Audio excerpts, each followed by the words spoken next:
bana libanda nyonso eza ya bino ndeko mama Patience TV ndeko na bino biso oyo chose dit chose faite eza na tanatorio omona wana eza tanatorio Albia Victoria Gasses wana tanatorio wana toza deja na tanatorio tozokota toyaki deja tokomaki tozokota po na ndeko na biso exposition encore na ezalaki lelo.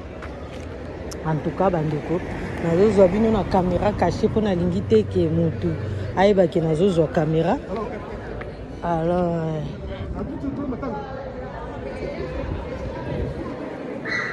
tout à calme donc nazokende discrètement na lingi te ke bato bayeba ke nazwa aggravé parce que lycée baby nyonso akomi kobatela bomoi na ye.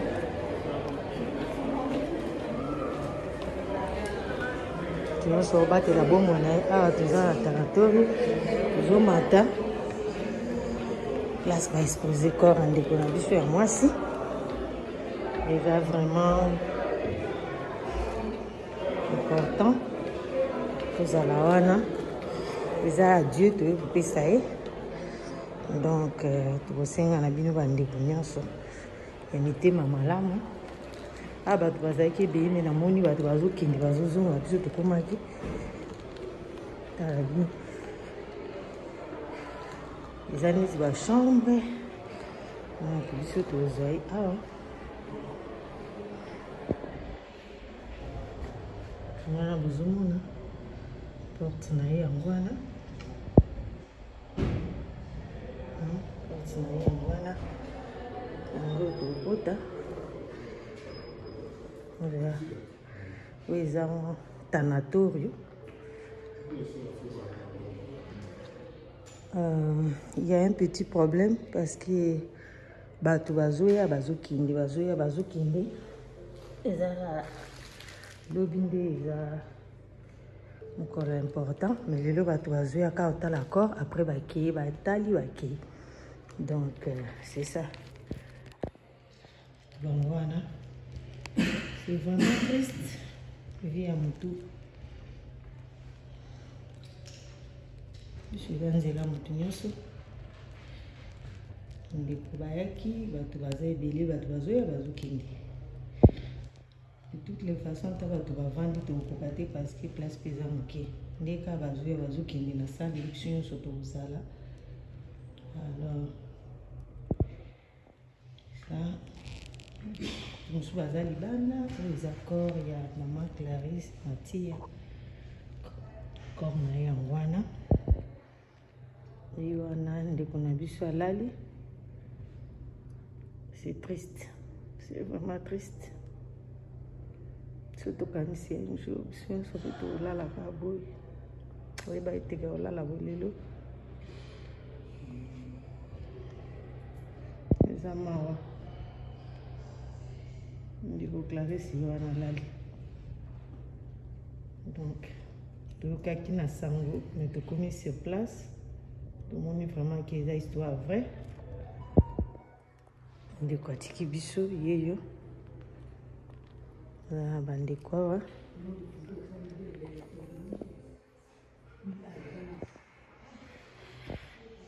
sale eza mwa molili nameka kozume mwa bato mais ça les amours molili c'est normal que ça pète en tour.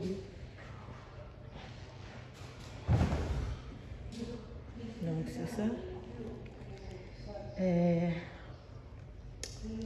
Naza micro wa mutu moko alingi aloba ayebaki maman Clarisse akopesa ma intervention na ye mutu moko alingi aloba micro yango mpona koimpose mutu te mutu amoni ke aza ta ya likambo aloba eza vraiment mpona maman Clarisse te mpo ye asatiki biso mais ça peut-être pour na biso bato toza vivant toyebaki eza nzela ya biso nyonso micro yango oyo alingi na ye na pusani alobi quelque chose totie ba micro moko discrète micro ya oganga te parce que micro ya koganga kotia neti oyama attention nde toyoba en espagnol alors totie ba micro oyo eza ba micro eyebanaka na kati ya video awa eloba nango normal mais ntango otia siko video ndo bandoyoka siko son à partir ya video eza ba micro ba basalela yango na babureau banini eza bamicro moko spécial eza micro te ke neti oloba ezoganga ezotia makelele non c'est pas ça oyo koyebanaka so bando tala video nde siko bando yoka son mutu clair e mutu azoloba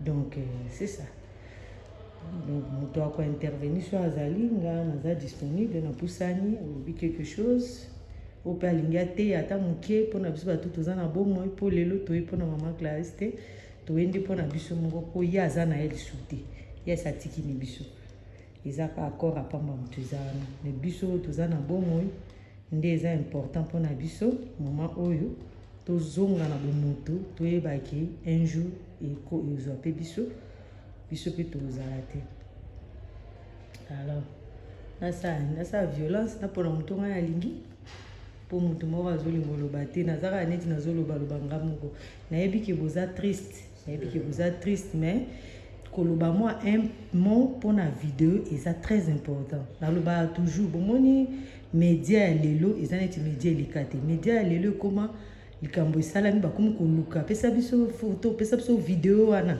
parce que mokili ezokenda na rapidité mokili ekenda mambo ebele ozomona donc bafoto mosusu bokangaki na moto okama moto bipesa wana foto wana kasi moto wana akufi ti pesa na foto wana pesa na video wana moi j'ai déjà eu ça plusieurs fois bato baboyi nasala video na matanga na bango ndeko na bango akufi babengama patience pesa video wana osalaki s'il te plaît mpo bato bazoyeba ndeko te tokata tolakisa donc eza babiloko moko teke bozongo ya léger so makambo koloba okoteya to komeka kotransmettre connaissance na yo par rapport ya relation ezalaki nango na ndeko na biso Clarisse ou bien par rapport ya circonstance eza mpe un plus na yo oyo contribuer na kati ya mosala oyo de tokovandaka te neti bamien non biso tu tolobaka okoloba mpe ka grande chose te okointervenir kaka peut-être ke nayaki toyaki mpona liwa ndeko na biso en tout cas epesi mawa esili on en passe non bato tozosala bavideo ndambu tokole tosala oyo après tosali mosusu tosalaka mbala moko te tokole après nde totie donc tosala ndambu parce que bato bazoya bazokende donc toana besoin ya bilongi ya bato eza vraiment important vraiment important ouais nga comprendre nga stage donc toye matanga ya sélection classe auto tika biso bibelo bekeno tous les bato bazo kolela ya moto yokolela ensemble na bandeko pona les voix scène juste Clarisse donc c'est ça donc ils angela et biso nyoso donc qui na mokili ko ba étranger donc to kozonga pe ko ba étranger na mokili donc c'est ça donc compartir na biso et longo na famille quoi en tout cas toza la triste dans ma mais donc on a dit là bas tout donc toi na choix tombola moi miko zambo a pesaka et puis mutabo tele quoi donc c'est ça et puis bible dit que non mieux vaut que ndako ya matanga que ko ndako ya fête quoi na matanga ya sika tozoka pour sa conscience de ya sika toza ko yeba et parce que un jour to de la vie donc c'est ça donc il m'attend les apprendre à côté à biso banini quoi il pas ça la biso et la tiki biso donc c'est ça donc il est bien en tout cas jambe abattre la biso abattre la bana to banda donc c'est ça on s'est dit contribution na banini quoi papa stage quand c'est pelinga na ebio papa stage na ebio très bien mais okoyebisa biso yo ozala la victoire. Non, on a fait la victoire depuis 2015, mais je connais la victoire. Ça Sébastien. Moni donc papa stage pe azalaka te po bino bozwaka raison ke eza musika bona bo ye pe azalaka te ayeka juste mpona matanga ya ndeko na biso ça veut dire que ye pe na voiture na futi pe atie pe carburant afuti pe autoroute aye po accompagner famille à assister na ndei ya ndeko na biso s'il vous plaît bandeko bozala souple tosenga bino mpe bozala souple boya topesa adieu na mama Clarisse tokomonaka ye lisusu te toza vraiment na besoin na bino présence na bino surtout toza na besoin na bino merci beaucoup papa stage oza likambo soko oloba obakisa mpona d'accord pesa papa na pembeni mpe apesa mbote kasi so bolingi kimia te tosalika violence bo tosala mbote papa mbote ndeko na ngai ya mwasi tokoyeba nkombo na yo ndeko na biso nkombo na nga papa Célestin. Papa Célestin, merci beaucoup. Oeza Patience TV. Abonne-toi aussi. Abonne-toi parce que la chaîne Binoba en Espagne. La chaîne où ils ont la mingi na makambo Espagne. Ils ont la mingi pour Espagne. Malgré ils sont invisibles pour le mois, mais bah baebi. Alors, papa, tout le monde a une circonstance nini. Oui, a une circonstance nini. Pour tout ça, a tout ça na tanatorio. Tout le monde a pu côté au corps et on a pu les exposer. Donc, oui, dans circonstance ni à un tarateur à la. Dans circonstance pour rendre sœur Nabiso Clarisse dernier hommage. Azola qui nous tous là qui n'est ensemble. Bon, Zambé a décidé qu'il a tika biso. Bible est tout ce qui est allé malam pour assister aux anesthésistes ou à passer puisque mon temps tout va pour les garantir là. Bon, les gens Zambé a décidé que sœur Nabiso Clarisse a tika biso. Yango toye pour rendre un dernier hommage. Bon, moment où on est, zong sera monté en conscience, azong a pris na bomotonaï, aïba que non, azali passager na sea mouki, ou abon c'est amouli nae. Vraiment, ce qui est très important, voilà. Minga ko desate, eza que bandeko ba yeba qui est, ba ya pour rendre un dernier hommage. Ou tout le monde a pu souhaiter. Biso ba batiki biso ba otikali ezala lokola epesa biso makasi lisusu liwana e forte biso totambola pe na kenta Nzambe lo yango bangwana. D'accord, merci papa, merci beaucoup pour l'intervention. Merci pour la présence parmi biso. Pour le bâti. Maman yo le bana.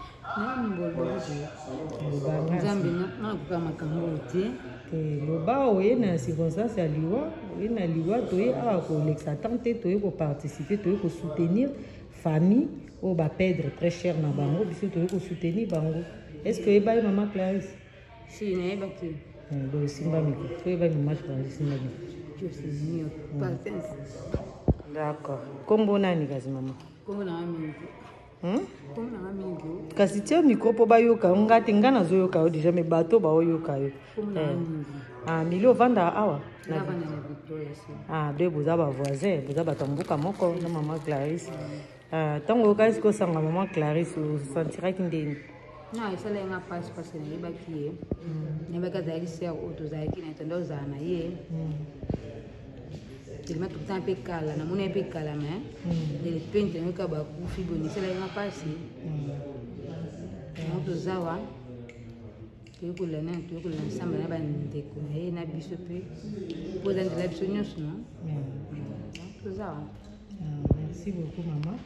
Merci na sepeli komona yo pour présence na yo na yaki na kuti yo na habité depuis combien de temps mais je pense que vous meli quand même on qui vous meli awa nzamba pambola yo azongusela yo na ba poche no place obimisi na temps na pose pesa parce que biso na poto ambongo est important te temps est important temps il kimbongo poso que job hero au côté ambongo donc c'est ça. Merci beaucoup. Passez micro pas madame Eustache. Ya sur la TPC. D'accord, pour mes amis.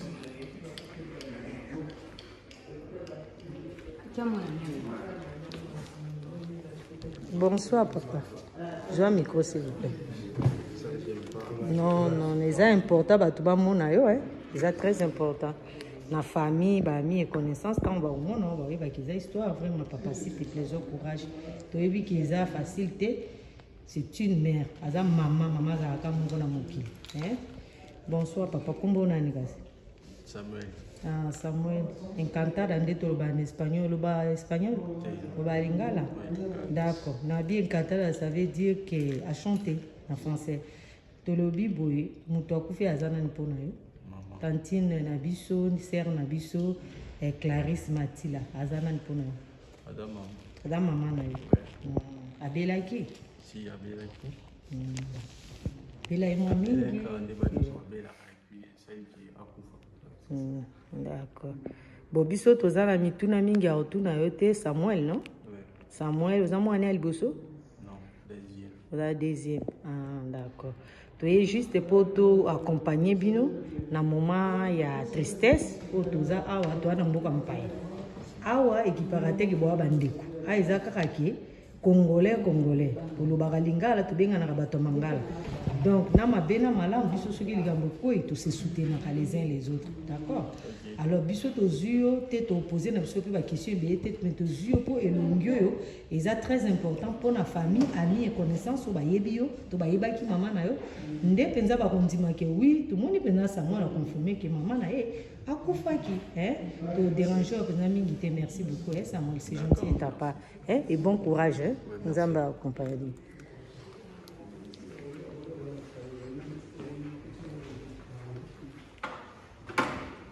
Bonsoir papa. Bonsoir maman. Boni papa. Bien maman. Vous allez bien?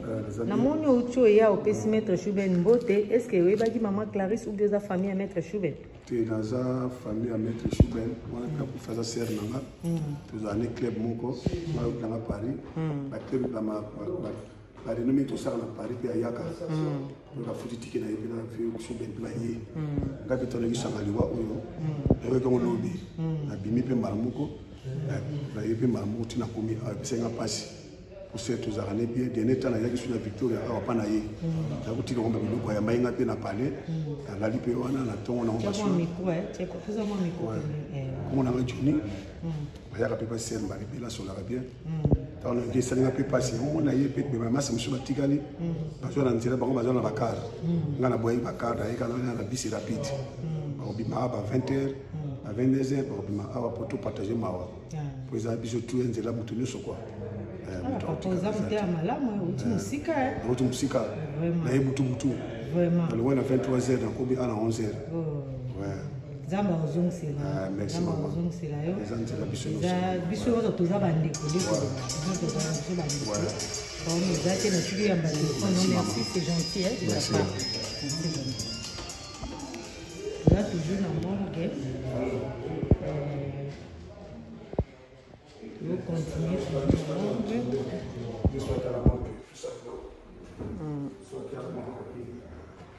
moi tous à mettre Chouben ezate pour tout monde à sur la pine à téléphone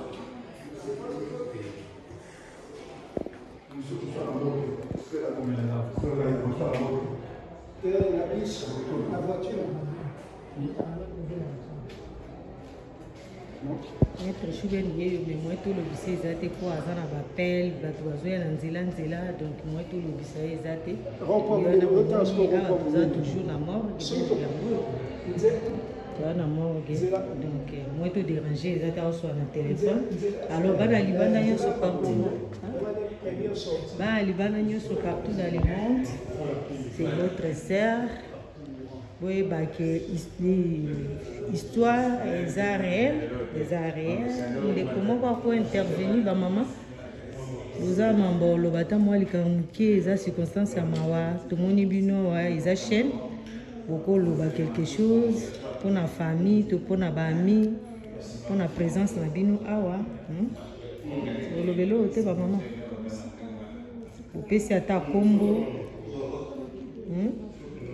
ba maman lobelo te lobona bino ebi que eza circonstance ya tristesse mais ba mambo pe toujours ça eza très important mokili ko motambola na média s'il vous plaît vous le bata quelque chose ata so se présenter à Pamba kenga mama tel toyeki mpona matanga mama ya biso Clarisse leki na biso ndeko na biso à moi c'est ça la bien ti ba mama boyebi nini micro ya jamais bon mbote mama mbote ya bandeko na biso nyonso oza na libanda kuna na oyo bazali na kati na biso awa tokosangana awa mpona ndeko na biso mwana na biso Clarisse akei yango wana okutana kosangana po topesi libanda ye ya suka ya bwana bakeya tiki biso nani kaza kopela toyebaki te kasi nyonso tiki kaka na maboko ya nzambe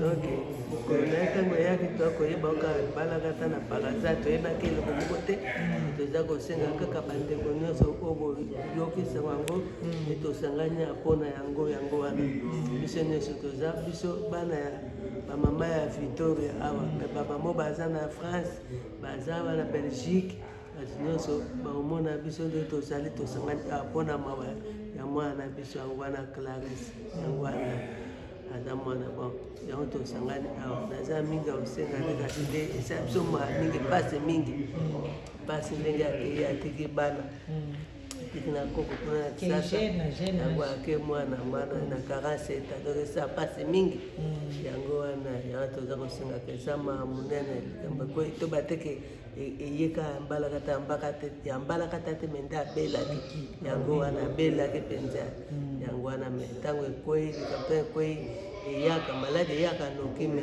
ntango okende eyebanaka te yango aka toni koloba nde nzambe asunga kaka fami ndenge etikali libota nyonso eza basunga abatela bana na ye makambo na bango etambola malamu makambo nyonso ali kosala nzambe asunga bango asanga bana atiki kaka naza kosenga eza kombo na nga mama Alphonsine. Mama Alphonsine, merci beaucoup mama Alphonsine, mama ya Victoria. Nayokaki mponga aza molobeli ya bato aza polémique te. Nayokaki babisingaki bamama Victoria batelemi bazwimaka mama Clarisse na maboko nga alingaki na ya babi kokende kuna te parce que bato baza kuna basimbi makambo bien bokoya bokuta makambo eza bien toprofite mpe na occasion to remercier bino bamama Victoria na arte bosali mpona mama ya biso Clarisse mpo ngai naza molobeli ya bato na message ekomaka mutu to asolaka na ngai bapesaka nga basango nayokaki me eza mpe moyen ya kopase koremercier bino koencourage bino bandeko nyonso ya Victoria na arte bosali mpona liwa ya ndeko na biso nzambe abozongisela bino ya mingi apesa bino bomoi molai mpe nzoto makasi à chaque fois que makambo ebando koya ezala ya malamu ezala ya mabe bozala ini bandeko nanga towana mboka mopaya biso nyonso towana biso bandeko ata na famille likambo ezalaka me ntango likambo ekoyaka bato basanganaka nao bazwi solution nde balandi makambo mosusu na nsima nzambe merci mpenza mama nzambe akopesa mama oloba te papa oloba te loba tapesa tambo te po toye quand même na circonstance Clarisse azalaki moto alingaki koloba po nyonso tozosala eza importance mpona ye mpe donc bonsoir papa. Bonsoir. Nga naza Patience TV na chaîne na YouTube et puis nalobelaka bana ya libanda groupe nayebi te Clarisse mpe fait partie ya bana ya libanda donc nayaki korepresente bango kosala bavideo mpona kotindela bana libanda baza partout na monde oyo peut-être bakozwa opportunité ya koya te bamonake réellement Clarisse atiki biso et puis corps ezalaki exposé lelo donc yo sikoyo okoko se présenter moke papa nani kombo na ngai Alfred. Papa Alfred outi mboka nini nauti na Bruxelles na Belgique. Na Belgique. Merci beaucoup papa. Boyeba na maman Clarisse? Oui, nayebi Clarisse depuis plus de 30 ans. Wow. Parce que donc Clarisse a sa belle-sœur Nanga, parce que grande sœur Naye, Azali, moi aussi frère Nanga. Donc Nayebi Clarisse depuis mariage Nawango, Nayebi Clarisse. Famille, boza famille. Donc Nayebi Clarisse, on a fait le chemin ensemble, Nayebi ndenga zai na Benin, ndenga yawa, ndenga ya na Belgique, ndenga zongi awa, et puis la dernière fois, Tokutaï Naye, tant maman a couffé à Kinshasa, donc on est allé pour enterrer maman, Clarisse était là, on s'est vu, c'était bien, et aujourd'hui, Toyoki Kakoufi, c'était quelque chose de très dur pour nous. Maintenant, il fallait tout les Kakusa la Pawana, et puis Toya pour Kundaye, comme les Arakishwanaye, qui va Kundaye Awa. Toya qui pour tout Kundaye, et les moments où toujours c'est difficile, mais toujours compter na grâce à Nzambe. Pour biso tozaba na Nzambe, toujours compter na grâce à Nzambe. et nayebi que grâce à Nzambe osunga biso nayebi que et kolekama bien moto alelo tolekisa yango bien et puis lobby aussi enterré koleka bien et puis moto na muta ozonga epa na ye dans de bonnes conditions donc tozo confirmer vraiment que nde on a biso belle sœur nanga nde on a biso Clarisse azali soupe Nzambe muta décidé parce que derrière nyonso tomona Nzambe Amen. parce que moto ako décidé mpona moningane moto aza te Nzambe so alobi ekoma Nzambe so alobi ekoma te donc Nzambe a décidé mpona Clarisse to esi Nzambe merci na kombo ya famille na biso particulièrement donc eza famille ya mwasi na biso donc to esi Nzambe merci et on est là mpona kosoutenir bango so oyo bana libanda nyonso oyo baoreconnaître Alfred donc bandeko nyonso ya Cameroun ya Alger ya Maroc ya Melilla oyo baoreconnaître nga nasali oyo bango. Ah, merci papa Alfred, merci, c'est gentil de ta part, merci beaucoup. Bon, grande sœur, comment on est là? Grande sœur, comment on est là? Hein? Comment on est là? Ngai Martina. Simba mama s'il te plaît, c'est important, il faut le rapport en vidéo, petit cas là. Ceux qui peuvent linguer au côté de YouTube, aux yeux, on tient on peut famille, donc ils ont un problème. Hein? Maman Mbote, au monio, Zolela, Banda Yakita, Demi Suzato, Bako, Moto, Lobezato, Zolela, passe dans mon thème. Benzama Peso Makasi, ton posio, ton solution mingité. Ton gika toi, Bako Monani. Comment on a Martila Julienne? Ah, Martila. Comme sœur Nabiso Clarisse, Martila Tanga, Boda, papa, maman, toi, papa, maman, moko. Ah, la grande sœur, la grande sœur, Clarisse, tu m'as beaucoup aimé. Enfin, à Bruxelles. Ah, tu Bruxelles, de Bouyena, papa, Nabiso, ensemble. Oui, papa Alfred a accompagné. nazokokaliwa ya ndeko na ite abengaki na poto na bundaki akoma Clarisse amoni mpasi nzela makolo Nzambe asali ngolo akoti na mboko Espagne ayebisi ngai ya Julienne akotika na Espagne naye natikala awa na Victoria ngai nayebisi esava oza deja mama bana oza responsable osala shwa na yo ndenge asala shwa na ye atikala awa miko eleki alobi fale na ya Bruxelles nayebisi aye ayaki tovandi moki alobi nanga nonga funa zonga su Espagne mama Clarisse babengaka ye biso tobengaka mafumu ya mokonzi mais asalaki shwa kozonga wa lelo ayekufa keliwa eza nzela na biso nyonso topesa Nzambe merci na maladi abelaki epromettre ke pasi na biso lelo mwa etomona ye eza te bakangi ye cercueil mwe bafongola eza te etoyebi ke Nzambe azwa lokumu na nzela akei ke son âme repose en paix. Bo sikoyo eza circonstance tolobi so te mpo yo outi Belgique mambo elekaki oye okuti mpe bandeko ozomona mpe bandeko nde bazoya okoloba nini mpona bato nyonso bazoya mpona kosoutenir bino bazoya mpona kotia bino poa nde toloba na lingala nzela de bazoya mpona kosoutenir bino koaccompagne bino famille na moment difficile olobini mpona bato wana nyonso baye awa bazokota bazobima babiso bamosusu nga azala na donosti eza 1h presque et demi na autoroute mpona okoma wa eza na bato ebele ndeko wana bato ebele bauti misika awa bamosusu mpe bazali na misala abimi mosala ye bamosusu mpe neti nga faye nasala leo na bai na osala te na yako mpona mba Clarisse na olala lobi nde na okende dimanche nde na osala do nazwi 2 jours ya mosala mpona yango mpona makambo wana nyonso bato bazosala mpo baakompagne bino okoloba nini po eza opportunité mpe neti ozosola na bango en direct okolobela bato wana nini leo nini okoyebisa bango oyo euta na motema na moko propre mpona bandeko nyonso ya Victoria bana nakoma ilobi namoni motivation balina yango amen mpona ndeko na ngai naoni kombi balaki motivé déterminé basala lelo sekele basala mpona Clarisse nazopesa nzambe merci mpe nazopesa bango merci mingi nanesengo ata alai na mboka mosika nazalaki moto amesana na bato mais mpo nga nazoyebisa nga moto nazoyebisa na moto ya média bato bakozala lelo na butu ebele baa na nzela tosolasola lelo lobi ekozala plein toyebi kaka poto me nayebisi oyo ke Clarisse aza moto ya bato eloko toyebisi oyo vraiment ke kozala courage toyebi ke aza une partie na yo nde akei mais yo ifo ozala makasi parce que santé mpe kolelalela bo epuis mpe kobalukelo mabe tosi tokoli age efusami mpo obatela santé olela ndambo opemi orespire obimeta mwa mpe libanda moki ozumwa mopepe ya libanda mama ndeko deja atiki biso tolingi lisusu baescandale te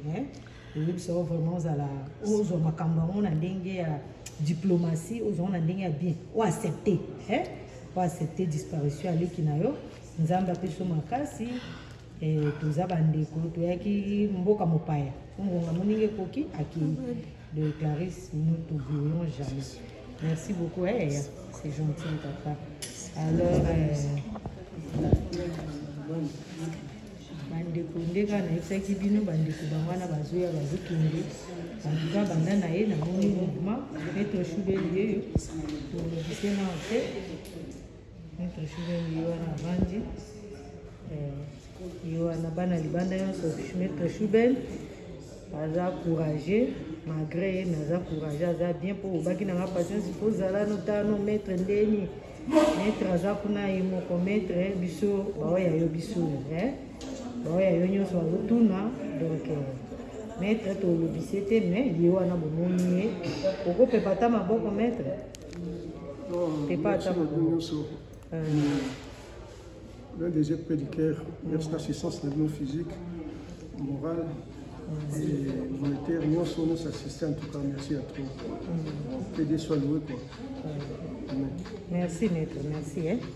Allez, bandeko bango nyonso si tolikisaki micro bandeko ndeka tolobi bazokende bazoya bamama boza mwa likambo ke boloba oyo eza média eza chaîne naza influenceuse ya YouTube naosala bavideo mpona bandeko ya bana libanda groupe ya bana libanda donc namoni mpe bino namonaki bino bokei bozongi vraiment s'il vous plaît oyo alingi kointervenir ata na espagnol ata na français ata na monoko nyonso boloba français loba monoko nyonso bayokaka na bango boni bonsoir madame.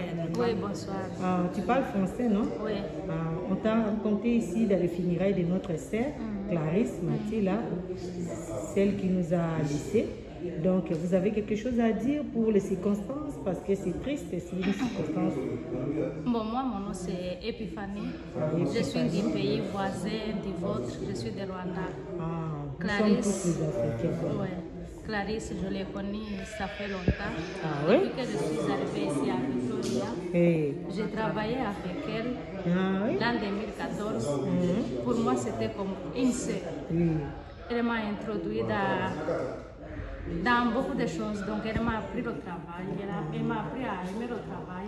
Vraiment, Clarisse, je la considérais comme une sœur. On était des amis. Je me rappelle son fils Gédéo, il était petit, il avait le même âge que mon fils. On partait se promener avec les enfants, on partageait de tout. Elle était vraiment une sœur pour moi. Oui, la nouvelle de son départ m'a vraiment touchée. C'est le chemin de tout le monde. Merci beaucoup pour ton intervention. C'est gentil de votre part. Bon courage. Et j'encourage aussi la famille. J'envoie vraiment des encouragements à la famille.